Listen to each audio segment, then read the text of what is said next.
বিশ্বকাপ জেতার ৫ দিন পর দেশের মাটিতে পা রাখল টিম ইন্ডিয়া। ৪ জুলাই ভোরে দিল্লিতে নামে গোটা দল। বার্বাডোস থেকে বিশেষ বিমানে করে আনা হয়েছে প্লেয়ারদের। বার্বাডোসে হারিকেনের জন্য আটকে পড়ার পর পরিস্থিতি স্বাভাবিক হতেই দলকে দেশে ফেরাল বিসিসিআই। আর দল দিল্লিতে পা রাখতেই উৎসবের মেজাজ। বার্বাডোস থেকে দিল্লির বিমানে ওঠার পরেই টিম ইন্ডিয়ার প্লেয়াররা প্রত্যেকে ছবি আপলোড করেছিলেন সোশ্যাল মিডিয়ায়। তারা সেখানে বিশ্বকাপের ট্রফির সঙ্গে পোস্ট করে সোশ্যালে আপলোড করেন।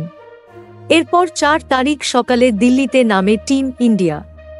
পুলিশ কনভয়ের মাধ্যমে বিমানবন্দর থেকে বাসে করে হোটেলে নিয়ে যাওয়া হয়।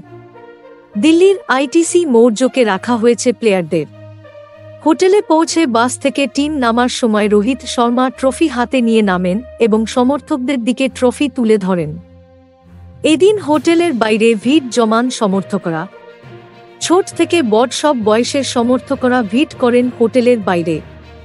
বিরাট, রোহিতদের নামে জয়ধ্বনি করতে থাকেন তারা। প্লেয়াররা আপাতত হোটেলে বিশ্রাম করার পর তাঁরা যাবেন প্রধানমন্ত্রী নরেন্দ্র মোদীর সঙ্গে দেখা করতে। এরপর তাঁরা যাবেন মুম্বই। সেখানে মেরিন ড্রাইভে সেলিব্রেশনে মাতবেন প্লেয়াররা। কিন্তু বিশ্বকাপ জেতার পরও সময়টা ভালো যায়নি টিম ইন্ডিয়ার। কারণ বিশ্বকাপ জেতার পরেই বার্বাডোসের আবহাওয়ায় বদল হতে থাকে। ১ জুলাই ফেরার কথা থাকলেও সেটা পিছিয়ে যায়। হারিকেনের জন্য পরিস্থিতি খারাপ হতে থাকে। অবশেষে দিন ঠিক হয় ৩ তারিখ, কিন্তু সেটাও পিছিয়ে যায়। অবশেষে ৪ তারিখ সকালে পৌঁছ দল।